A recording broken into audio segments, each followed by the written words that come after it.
ದರ್ಶನ್ ಮತ್ತು ಗ್ಯಾಂಗ್ ಸಂಬಂಧಪಟ್ಟ ಹಾಗೆ ಏನು ದೋಷಾರೋಪ ಇವತ್ತು ಒಂದಷ್ಟು ದೋಷಾರೋಪ ಹೊರಿಸುವಂತ ವಿಚಾರ ಆಯಿತು. ವಿಡಿಯೋ ಕಾನ್ಫರೆನ್ಸ್ ಮೂಲಕ ದೋಷಾರೋಪ ನಿಗದಿ ಅಂದ್ರೆ ಅವ್ರ ಮೇಲೆ ಇರುವಂತಹ ಆರೋಪಗಳನ್ನ ಅವರ ಮುಂದೆ ಉಲ್ಲೇಖ ಮಾಡಲಾಗುತ್ತೆ. ಇದನ್ನ ಒಪ್ತೀರಾ ಏನು ಅಂತ ಕೇಳಲಾಗುತ್ತೆ. ದರ್ಶನ್ ಗ್ಯಾಂಗ್ನಿಂದ ರೇಣುಕಾಸ್ವಾಮಿ ಕೊಲೆ ಕೇಸ್ ಸಂಬಂಧಪಟ್ಟ ಹಾಗೆ ಬೆಂಗಳೂರಿನ 57ನೇ CCH ಕೋರ್ಟ್ನಲ್ಲಿ ವಿಚಾರಣೆ. ವಿಡಿಯೋ ಕಾನ್ಫರೆನ್ಸ್ ಮೂಲಕ 6 ಆರೋಪಿಗಳು ಹಾಜರಾಗಿದ್ದಾರೆ. ದರ್ಶನ್, ಪವಿತ್ರ ಸೇರಿ 6 ಆರೋಪಿಗಳು ಹಾಜರಾಗಿದ್ದಾರೆ. ಈಗ ನಾವು ಮಾತನಾಡ್ತಿರೋದು ಕೇಳಿಸ್ತಾ ಇದೆಯಾ ಅಂತ ಮೊದಲಿಗೆ ಪ್ರೊಸೀಜರ್ ಪ್ರಕಾರ ಜಡ್ಜ್ ಕೇಳಿದ್ದಾರೆ. ಮಾತನಾಡುವಂತ ಆಡಿಯೋ ಕೇಳಿಸ್ತಿದೆಯಾ ನಿಮಗೆ ಅಂತ. ಕೇಳಿಸ್ತಾ ಇದೆ ಅಂತ ದರ್ಶನ್ ಮತ್ತು ಪವಿತ್ರ ಗೌಡ ವಿಡಿಯೋ ಕಾನ್ಫರೆನ್ಸ್ ನಲ್ಲಿ ಹೇಳಿದ್ದಾರೆ. ವಿಡಿಯೋ ಕಾನ್ಫರೆನ್ಸ್ ಮೂಲಕವೇ ದೋಷಾರೋಪ ನಿಗದಿಪಡಿಸಲಾಗಿದೆ. ದೋಷಾರೋಪ ನಿಗದಿಗೆ ಕೋರ್ಟ್ ನಿರ್ಧಾರ. ಒಬ್ಬೊಬ್ಬರ ಹೆಸರನ್ನೇ ಕರೆದು ಹಾಜರಾತಿಯನ್ನ ಸದ್ಯಕ್ಕೆ ಖಚಿತಪಡಿಸಿಕೊಳ್ತಾ ಇದ್ದಾರೆ. ಎಲ್ಲರೂ ಕೂಡ ಪ್ರೆಸೆಂಟ್ ಇದ್ದಾರಾ ಅಂತ. ನಾವು ಆರೋಪಿಗಳಿಗೆ ಯಾವುದೇ ಸೂಚನೆಗಳನ್ನ ನೀಡಲಾಗಿಲ್ಲ. ದೋಷಾರೋಪ ಒಪ್ಪಿಕೊಂಡು ಬಿಟ್ರೆ ಸಮಸ್ಯೆ ಆಗಲಿದೆ ಎಂದು ವಾದ. ಒಬ್ಬೊಬ್ಬರ ಹೆಸರನ್ನೇ ಕರೆದು ಹಾಜರಾತಿಯನ್ನ ಈಗ ಕನ್ಫರ್ಮ್ ಮಾಡ್ಕೊಳ್ತಾ ಇದ್ದಾರೆ. ಅಟೆಂಡೆನ್ಸ್ ಅನ್ನು ಯಾರ್ಯಾರು ಇದ್ದಾರೆ ಅಂತ ಖುದ್ದಾಗಿ ಹಾಜರುಪಡಿಸಲು ದರ್ಶನ್ ಪರ ವಕೀಲ ಸುನಿಲ್ ಮನವಿ ಮಾಡಿದ್ರು. ನಾವು ಆರೋಪಿಗಳಿಗೆ ಯಾವುದೇ ಸೂಚನೆಗಳನ್ನ ನೀಡಿಲ್ಲ. ದೋಷಾರೋಪ ಒಪ್ಪಿಕೊಂಡು ಬಿಟ್ರೆ ಸಮಸ್ಯೆ ಆಗಲಿದೆ ಅಂತ ವಾದ. ಒಬ್ಬೊಬ್ಬರ ಹೆಸರನ್ನೇ ಕರೆದು ವಿಡಿಯೋ ಕಾನ್ಫರೆನ್ಸ್ ಮೂಲಕ ಈಗ ಕನ್ಫರ್ಮ್ ಮಾಡ್ಕೊಳ್ಳಲಾಗ್ತದೆ ಎಲ್ಲರೂ ಕೂಡ ಇದ್ದಾರೆ ಅಂತ. ಆದ್ರೆ ಖುದ್ದಾಗಿ ಹಾಜರುಪಡಿಸೋದಕ್ಕೆ ದರ್ಶನ್ ಪರ ವಕೀಲ ಸುನಿಲ್ ಅವರು ಮನವಿ ಮಾಡಿದ್ದಾರೆ. ವಿಡಿಯೋ ಕಾನ್ಫರೆನ್ಸ್ನಲ್ಲಿ ಬೇಡ, ಖುದ್ದಾಗಿ ನೇರವಾಗಿ ಹಾಜರುಪಡಿಸೋದಕ್ಕೆ. ಯಾಕಂದ್ರೆ ಏನಾದರೂ ದೋಷಾರೋಪ ಒಪ್ಕೊಂಡು ಬಿಟ್ರೆ ಸಮಸ್ಯೆ ಆಗಲಿದೆ ಅಂತ ವಾದ ಮಾಡ್ತಿದ್ದಾರೆ.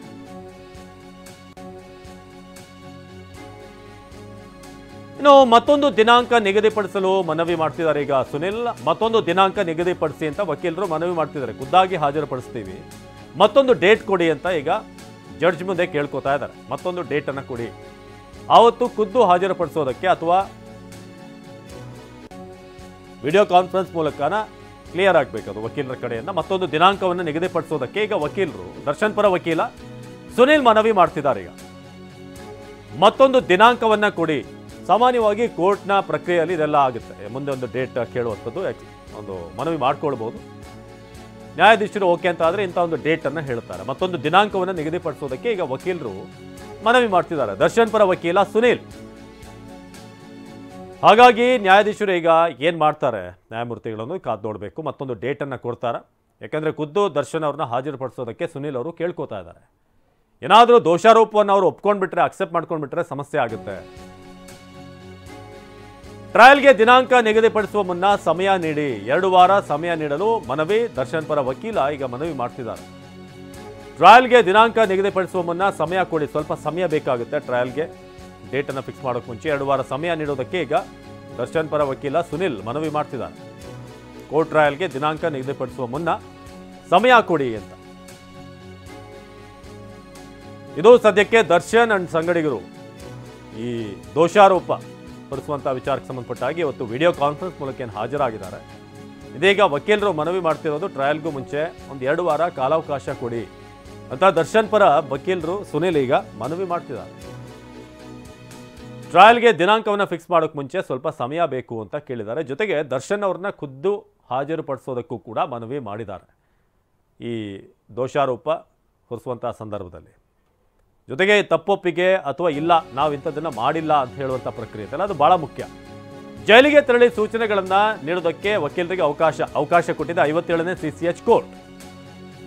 ಜೈಲಿಗೆ ಹೋಗಿ ಸೂಚನೆಗಳನ್ನು ಕೊಡೋದಕ್ಕೆ ವಕೀಲರಿಗೆ ಅವಕಾಶವನ್ನು ಕಲ್ಪಿಸ್ತಾ ಇದೆ ಕೋರ್ಟ್. ಈಗ ಅವಕಾಶ ನೀಡಿದಂಥ 57ನೇ CCH ಕೋರ್ಟ್ ಜೈಲಿಗೆ ಹೋಗಿ ಏನು ಹೇಳಬೇಕು, ಏನು ಮಾತನಾಡಬೇಕು ಅನ್ನೋದ್ರ ಬಗ್ಗೆ ವಕೀಲರಿಗೆ ಸೂಚನೆ ಅವಕಾಶ ನೀಡಿದಂಥ 57ನೇ CCH ಕೋರ್ಟ್. ವಕೀಲರಿಗೆ ಏನು ಜೈಲಿಗೆ ಹೋಗಿ ತಮ್ಮ ಕ್ಲೈಂಟ್ ಏನಿರ್ತಾರೆ ಅವ್ರನ್ನ ಮೀಟ್ ಆಗುವಂಥ ಒಂದು ಅವಕಾಶ ಇರುತ್ತೆ ಕಕ್ಷಿದಾರರನ್ನ. ಸೊ ನೀವು ಅಲ್ಲೇ ಹೋಗಿ ಜೈಲಿಗೆ ಹೋಗಿ ಸೂಚನೆಗಳನ್ನು ನೀಡೋದಕ್ಕೆ ವಕೀಲರಿಗೆ ಅವಕಾಶವನ್ನು ಈಗ ನೀಡಲಾಗಿದೆ. ಹಾಗಾಗಿ ಮತ್ತೆ ಇವತ್ತಿನ ದೋಷಾರೋಪ ಪ್ರಕ್ರಿಯೆ ಏನಿದೆ ಸೊ ಅದನ್ನು ಈಗ ಮುಂದುವರಿಸಲಾಗುತ್ತೆ ಏನು ಅನ್ನೋ ಪ್ರಶ್ನೆ ಈಗ ಸಹಜವಾಗಿ ಮೂಡುತ್ತೆ. ವಿಡಿಯೋ ಕಾನ್ಫರೆನ್ಸ್ನಲ್ಲಿ ಈಗ 6 ಆರೋಪಿಗಳು ದರ್ಶನ್, ಪವಿತ್ರ ಗೌಡ ಸೇರಿದ ಹಾಗೆ 6 ಮಂದಿ ವಿಡಿಯೋ ಕಾನ್ಫರೆನ್ಸ್ ಮೂಲಕ ನ್ಯಾಯಾಧೀಶರ ಮುಂದೆ ಹಾಜರಾಗಿದ್ದಾರೆ. ಆದರೆ ಆರಂಭದಲ್ಲೇ ವಕೀಲರು, ದರ್ಶನ್ ಪರ ವಕೀಲರು ದರ್ಶನ್ ಖುದ್ದಾಗಿ ಹಾಜರುಪಡಿಸೋದಕ್ಕೆ ಅವರು ಬಯಸಿದರು. ಅದಕ್ಕೆ ಮನವಿ ಕೂಡ ಮಾಡಿದರು ಖುದ್ದಾಗಿ ದರ್ಶನ್ ಹಾಜರಾಗುವ ವಿಚಾರಕ್ಕೆ ಸಂಬಂಧಪಟ್ಟ ಹಾಗೆ. ಜೊತೆಗೆ ದೋಷಾರೋಪಗಳನ್ನು ಅಕ್ಸೆಪ್ಟ್ ಮಾಡುವುದು ಅಥವಾ ರಿಜೆಕ್ಟ್ ಮಾಡುವಂಥ ಒಂದು ಪ್ರಕ್ರಿಯೆ ಏನಿದೆ ಅದರಲ್ಲಿ ಗೊಂದಲ ಆಗ್ಬೋದು, ಒಂದಷ್ಟು ಸೂಚನೆಗಳನ್ನು ಕೊಡಬೇಕಾಗಿದೆ ಅನ್ನೋದ್ರ ಬಗ್ಗೆ. ನವೆಂಬರ್ 3ಕ್ಕೆ ದೋಷಾರೋಪ ನಿಗದಿ. ನವೆಂಬರ್ 3ಕ್ಕೆ ಈಗ ದೋಷಾರೋಪ ನಿಗದಿ ಡೇಟನ್ನು ಚೇಂಜ್ ಮಾಡಲಾಗಿದೆ, ಅಂದರೆ ಪೋಸ್ಟ್ಪೋನ್ ಮಾಡಲಾಗಿದೆ. ಮತ್ತೊಂದು ಡೇಟನ್ನು ಕೊಟ್ಟಿದ್ದಾರೆ. ದರ್ಶನ್ ಪರ ವಕೀಲ ಸುನಿಲ್ ಇದನ್ನೇ ಮನವಿ ಮಾಡಿದ್ರು, ಸಮಯ ಕೊಡಿ ನಮಗೆ ಅಂತ. ಈಗ ನವೆಂಬರ್ 3ಕ್ಕೆ ಈಗ ದೋಷಾರೋಪ ನಿಗದಿ, ಅಂದರೆ ಮಂಗಳವಾರಕ್ಕೆ, ಅಂದರೆ ಸೋಮವಾರ 3ನೇ ತಾರೀಕು. ಅವತ್ತು ದೋಷಾರೋಪ ನಿಗದಿಗೆ ಅವಕಾಶವನ್ನು ಕಲ್ಪಿಸಲಾಗುತ್ತೆ. ಸೊ ನವೆಂಬರ್ 3ಕ್ಕೆ ದೋಷಾರೋಪ ನಿಗದಿ. ಏನು ದರ್ಶನ್ ಪರ ವಕೀಲರು ಸುನಿಲ್ ಮಾಡಿದಂಥ ಮನವಿ, ಇನ್ನೊಂದು ಡೇಟ್ ಕೊಡಿ ಅಂತ ಕೇಳಿದ್ರು.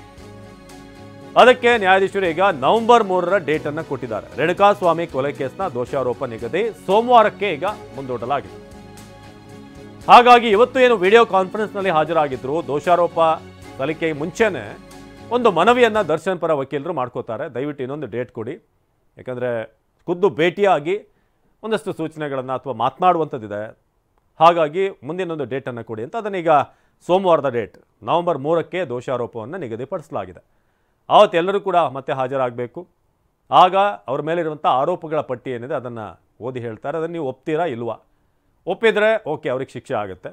ಮುಂದೆ ಅಂತ ಏನು ದೊಡ್ಡ ಡೆವಲಪ್ಮೆಂಟ್ ನಾವು ನಿರೀಕ್ಷೆ ಮಾಡೋಕ್ಕಲ್ಲ, ಅಂದರೆ ಶಿಕ್ಷೆ ಆಗೋದಂತ ಒಂದು ದೊಡ್ಡ ಡೆವಲಪ್ಮೆಂಟ್. ಆದರೆ ಇಲ್ಲ ಅಂತ ಸಹಜವಾಗಿ ಎಲ್ಲ ಕೇಸ್ಗಳಲ್ಲೂ ಕೂಡ ಆಗೋದು ನಿರಾಕರಣೆ ಮಾಡುವಂಥದ್ದೇನೆ.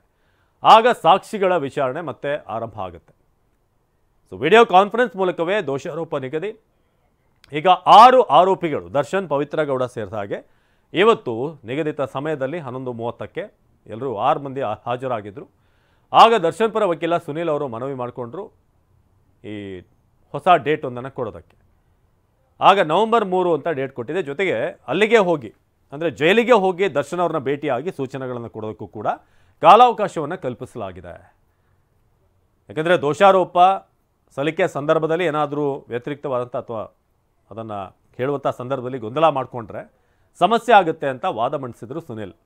ಹಾಗಾಗಿ ಕಾಲಾವಕಾಶ ಕೊಡಿ, ಜೊತೆಗೆ ಟ್ರಯಲ್ ಸಂಬಂಧಪಟ್ಟ ಹಾಗೆ ಕೂಡ ಟ್ರಯಲ್ ಪ್ರೊಸೀಜರ್ಗೂ ಮುಂಚೆನೂ ಕೂಡ ಸಮಯ ಕೊಡಿ, ನಮಗೆ ಒಂದಷ್ಟು ಟೈಮ್ ಕೊಡಿ ಅಂತ ಅವ್ರು ಕೇಳ್ಕೊಂಡಿದ್ದಾರೆ. ಇದು ದರ್ಶನ್ ಅಂಡ್ ಗ್ಯಾಂಗ್ ಸಂಬಂಧಪಟ್ಟ ಹಾಗೆ ದೊಡ್ಡ ಅಪ್ಡೇಟ್ ಈ ಕ್ಷಣಕ್ಕೆ. ಪ್ರಜ್ವಲ್ ಈ ಬಗ್ಗೆ ಹೆಚ್ಚಿನ ಮಾಹಿತಿಯನ್ನು ಕೊಡ್ತಾರೆ ನೇರ ಸಂಪರ್ಕದಲ್ಲಿ. ಪ್ರಜ್ವಲ್, ಈಗ ಆರಂಭದಲ್ಲೇ ಯಾರ್ಯಾರು ಹಾಜರಾಗಿದ್ರು, ಜೊತೆಗೆ ದರ್ಶನ್ ಪರ ವಕೀಲ ಸುನಿಲ್ ಏನೆಲ್ಲ ಮನವಿ ಮಾಡಿಕೊಂಡ್ರು, ಈಗ ನವೆಂಬರ್ 3ರ ಡೇಟನ್ನು ಕೊಟ್ಟಿದ್ದು ಯಾಕೆ, ಏನಾಯಿತು ಅಂತ ಇವತ್ತು?